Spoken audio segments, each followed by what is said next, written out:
Assalamualaikum everyone, this is Ayesha from CxO Global Forum, a knowledge sharing platform for all the C levels across Pakistan and around the globe.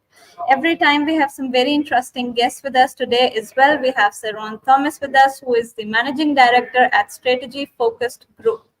How are you, sir? I'm good. Good to see you, and thank you for the invite.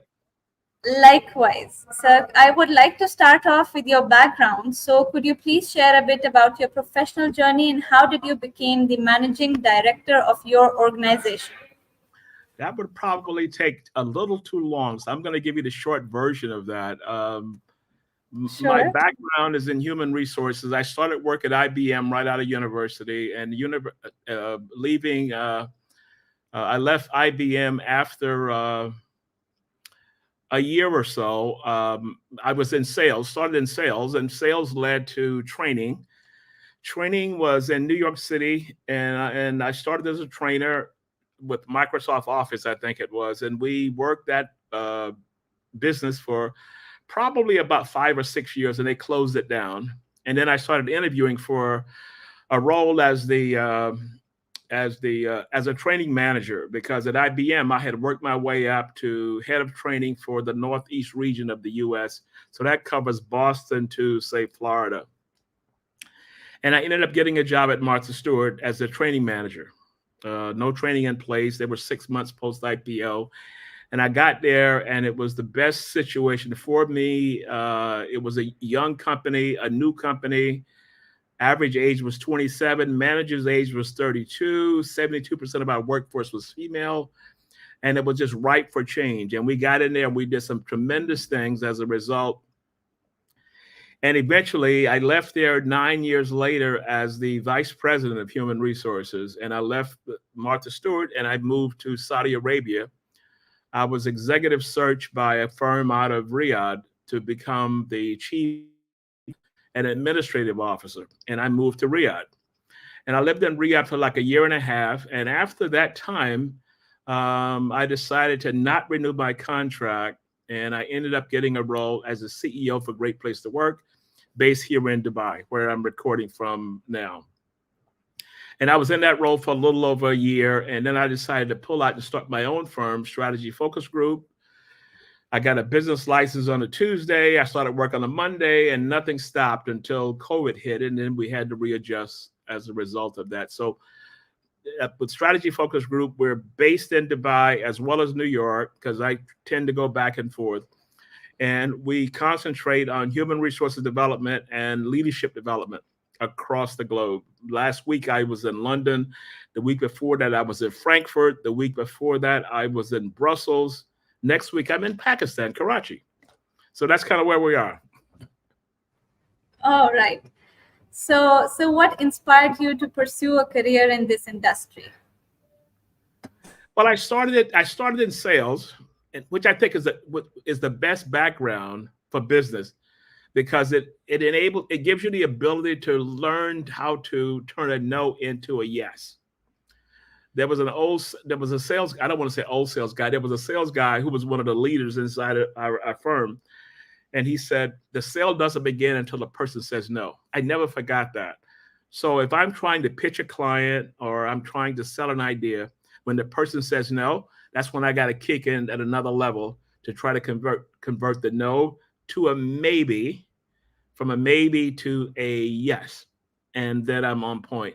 And that's kind of what gave me the transformation to come into what we're doing now, because sales led to training. Training led to a leadership role. And that's kind of where it all started. Right. So what are your primary responsibilities as the managing director? Well, we have a team of people, or consultants, media specialists, a great administrative staff. Everybody's virtual. And we travel the globe. I gave you some geographical locations that we've been involved in. Once I leave Pakistan, I'm headed to New York for approximately 3 weeks. And then I fly back to Singapore and Malaysia. And that takes me into July, I think. So the work is global. But we have good results because this is why people consistently come to us to solve their organizational issues. Right. So, sir, can you describe your typical day in your position? Oh, that's going to depend because 2 days ago, I just got back from London and I was working online. I was supposed to be in Saudi Arabia today, Riyadh, to speak with a private client, but they postponed it and canceled it. So no 2 days are the same. It depends upon what's on the agenda and what we're trying to accomplish. So there's no status to say on Monday I come in and I do this, and then I do this, and then I do a call, and then it goes. It depends upon the situations that I'm facing. So every week is different. Every day, for the most part, is different. I had 2 meetings this morning. I have one meeting after this call. Tomorrow, I'm going to a big gala for women entrepreneurs here in Dubai. So there's no day is the same. Right. So, sir, what do you find most rewarding about being in your position? I find the most rewarding part of it is solving organizational issues. If I talk to a CEO, if I talk to a CHRO, and they're saying we have a problem with this or we have a problem with that, that to me gives me the opportunity to come in and show why you made the right decision to choose me, because I don't do off the shelf. If you said, someone called me last week, and I'll give you a perfect example. They said, we want to do leadership development. We want you to give me a price to do leadership development. I said, I'm sorry, but I don't really work that way. I said, can we have a discussion, an in-depth discussion? What are you trying to solve? Why did you call me to solve that? And how will it look if we're successful? Let's do that first before we go into pulling something off of a shelf and giving you a generic program. So my work is customized, and we may go through 3-4 calls just to try to make sure we have put together an in-depth plan as to what they're trying to accomplish, and then we design according to that. And I think that's the most rewarding part, because I last year, earlier in the year, for a group out of Singapore, Thailand. And the CEO told me after the session was over, he says, I can't thank you enough. We couldn't have gotten started if it weren't for you and your organization. So thank you. That to me means a lot. Right. So what are some of your biggest challenges that you face in your role? No big challenges for the most part. One of the key dynamics of operating in this new environment is that you have to stay ahead of what's happening outside. Sometimes people inside of organizations, they're so focused on the day-to-day, and they never take time to what I call to breathe. What's happening in my industry? What's a great case study? This competitor did X, and maybe we're trying to do Y. And these are the kind of things that I think leaders should be focused on, because you have to go into the mode of continuous learning. And all that means is that, what are you reading? When I get up and I have time during the day, I have a reading list compiled. I'm reaching over here. I have a reading list compiled of articles I want to read.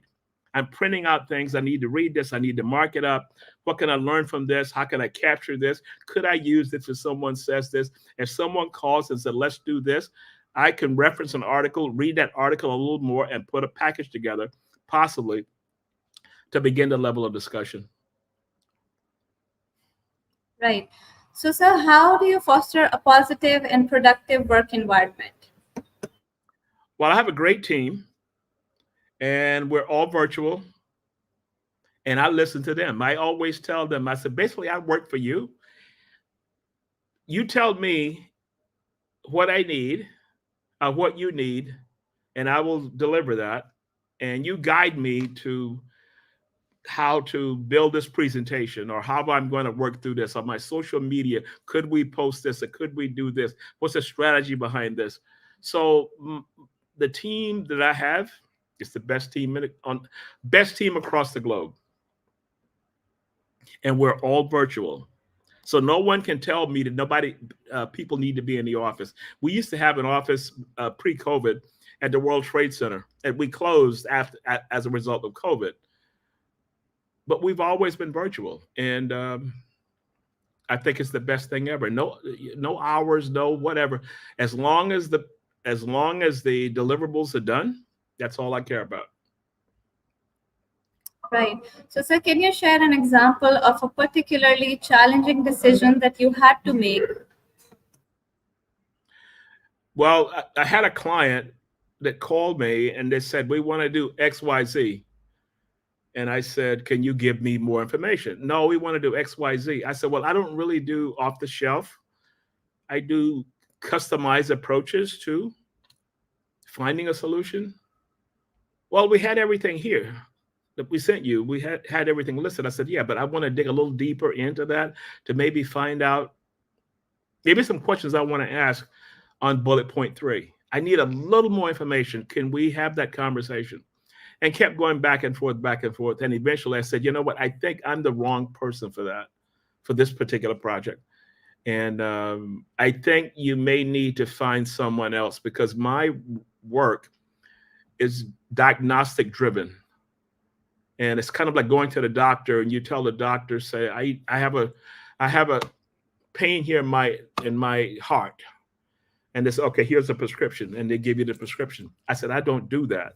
I want to put you through all the tests. I'm going to put you through an interview session to try to figure out what is the major issue beyond what you're telling me and get to root cause. And then we'll write a prescription. I said, but I think I probably want to, use for this particular project. And he thanked me for being honest because I knew I didn't want any part of it because they had already made up their minds. And without any diagnostic, they just said, we need to do leadership development for this group. And that's why we're going to do that. And that was it. So we said, bye-bye. Right. So what do you believe that sets your company apart from its competitors? Can you repeat that again? You were breaking up a little bit. Sure. I'm sorry. What do you believe sets your company apart from its competitors? Okay. I don't really worry about competitors. I know what we do. I know what we're good at. And I sell that. The time wasted trying to compete against competitor A, B, C, I don't really worry about. I see them doing good work. And a lot of the people in the business I'm in are friends of mine. So, I mean, we all have our businesses. We all have our approaches. Sometimes we get together for coffee and, sometimes for dinner or whatever. And that's it. So there's no competition that I really look for to compete or trying to win a game. I'm just trying to service my clients so that they can refer me to someone else. Sometimes you get these emails from people online and they'll say, we can do this. We can create 20% growth. We can do this social media campaign. I said, not really. I'm not really interested. I said, because the vast majority of our work is referrals. And when you get to a point of referrals, you're in a good spot because they are vouching for you to say, here's what this person in this organization did for me. I would suggest you use this person. So I don't really get into all of that, the competitive analysis and all of that. I wish all of them well. And as I said, a lot of these people are very, very good friends of mine. Right. So how do you stay informed about the industry's trends and developments? Read. Someone asked me the other day. I always said I did work. As I said, I was in London last week, and I'll always ask the group I'm working with. I said, "What are you reading?" I said, "What are you reading?" So you leave work 5 o'clock, whatever it is. What are you reading in your spare time? Are you reading about your industry? Are you reading about the digital transformation in your industry? What are you reading? And surprisingly, a lot of people, they don't read anything. And so when I have a flight coming up, I have a reading list this thick. And I'm sitting there and I'm going through, marking it up, making notes, follow up with this. Oh, I like this concept. What can I do with this? That's what I do. And for me, it's not work. A lot of people say, "Oh my God, I want to on the weekend. I want to do. I don't want to do work." No, well, you know what? It's not work. It's not work for me. So on a Saturday or Sunday, sometimes I'm working. Sometimes I'm thinking about something. I said, "Let me dig a little deeper into this particular thought I read the other day." And this is what we do. So if you think of a sports team, you think a sports team says, "We won the championship. We've got 6 months off, and we're not going to do anything for the next 6 months." No, they will always try and stay in the moment. And that's my suggestion to anyone that's in business. If you want to become better at what you're doing, for the most part, it's 24/7. You can divide the 24 into whatever way you want to do it. I'll leave it like that. So can you share some examples of successful projects or initiatives that you have led in your past? Oh, that would take a while. So I mentioned the one that the CEO came to me and said, "I could not have done this without you." I've had leaders. I did a company that had a global company that had an HR carnival, they called it, and I had an hour to give a presentation on the so-called future of the workforce and all those kinds of things. And the people that went before me, they had all theoretical. Mine was kind of down to earth. And I talked about the challenges we were facing as an industry that they're in, as well as the skills that is going to be needed for the future. And it was all kind of down to earth. And I got an email a day or so later that one of the senior leaders had told the head of HR, "Fantastic presentation," because I concentrated on strategy, I concentrated on organizational health, and why people in the HR function, you're in charge of all those tests that are run. You go to the doctor, if the doctor tells you, or they tell all of us that we should have a once a year checkup. Okay, fine. Once you get those scores, what are you going to do? The doctor's going to say, well, you need to eat less of this, or you need to do more of this, you need to do more of exercise. So from an HR leadership perspective, if your organization is not healthy, you can look across the financial statement. You can look across engagement surveys. You can look across performance reviews. If the org is not healthy, what is your role? Being the people experts or people architects inside of the organization, how are you going to drive results? And that leader came back and says, "Fantastic. The leadership team loves that approach. And we're going to now go in and possibly in the next month or so and work with their global HR team to build the skills and capabilities to be able to become that organizational health expert." Right. So, sir, one of my favorite questions here, outside of work, what are some of your hobbies or interests that you're passionate about? So this kind of started during COVID because I live in Dubai and everything was kind of closed down for a while. So I started walking every day, and I call it walkabout. And I'd walk through Dubai and Dubai Creek. I live in the Berjuan area, and I would take photos, and I would post the photos. And one photo I posted, and the sun was coming up because I'd leave like 5 in the morning. And someone says, "Oh my God, you're up that early, that the sun is coming up?" And I said, there's something transformational when you're walking and you see the sun coming up over water. It's a pausing moment that you stand there and you look at that. And I said, that's why I walk, because it clears the mind and it puts you into a different framework for whatever you have to deal with doing today. So if I do that from say 5 until 7, I come back, I can take on the day because my mind is refreshed, as opposed to getting up with 1,001 things on your mind, no clarity. But that walk tends to settle everything down. I don't do it as much now because I used to post photos. Everybody's seen all the photos. So I do it now in silence. I'll just walk, and that's the end of it. But for me, it's clarity. Right. So, sir, what advice would you want to give to somebody who's aspiring to become a managing director? But I would not limit this question to managing director only. I would say, what advice would you want to give to somebody overall in your Well, industry? I would say this: if someone wanted to become an entrepreneur, let's take that. Whatever you read or whatever you see online, it's not the real story. And I think social media has kind of damaged that because people see here and they don't know how you went from here to here. And that's a journey, but that's not discussed. That's not discussed. So, whatever plans you may have, think of it this way: you're putting together a puzzle if you're into puzzles, and you're almost there, and somebody comes by and knocks it all down, and you got to start all over again. That's real life. And that's what the journey of an entrepreneur is. There's always issues that you're dealing with, but you have to kind of step back. What do I do as a next step? Sometimes there is no clear-cut answer, but you try things. And that's the key. And I think lots of times people look at this varnished image and they say, this is what I want to do. Well, you know what?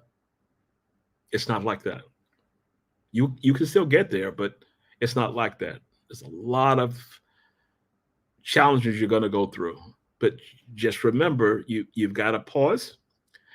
As I always say, you got to breathe and come back and say, I'll try this. So it's kind of like a journey. So the destination could be here, and you start out here. There's a detour. You have to make a U-turn and come back. And then you get back on track and go back again. Then there's a left turn. And then there's a right turn. And then you may move forward. All of a sudden, everything crashes and you're back again and you're starting over again. That's what life is about, as well as that's what the life of being an entrepreneur is. And I think if there's one message that I could send to aspiring people, it's going to be tough. And there will be disappointments.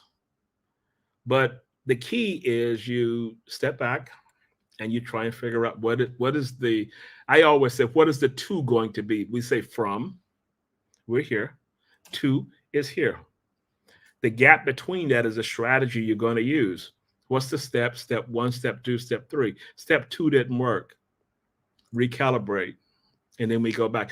I remember, and I'm going to close this out in just a bit. I remember when GPS first came out.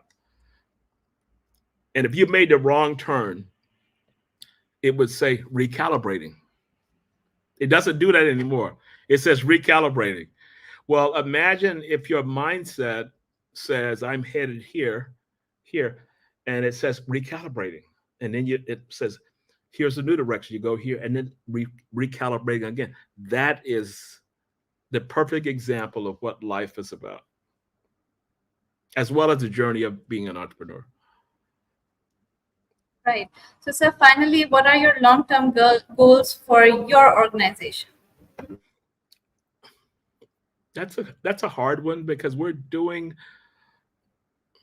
a lot of work globally. I don't see, as far as territories to move in, we're pretty much across the globe. We just want to provide good work. And we want clients to be pleased with our work. As far as having a big picture, I think I've gone through the vast majority of the journey with the disappointments and the U-turns and the detours and all of that. And we're just going to keep maintaining what we're going to maintain. And there will be challenges, but you know what? We've learned from past that we can make the adjustment. So, sir, finally done with this short interaction here. It was lovely to have you on board, and thank you so much for pulling out time for this discussion. I hope that the people who are watching us would be able to learn something out of it. Once again, thank you so much for your time. Okay, thank you. Thank you. Bye-bye. Thank you. Take care.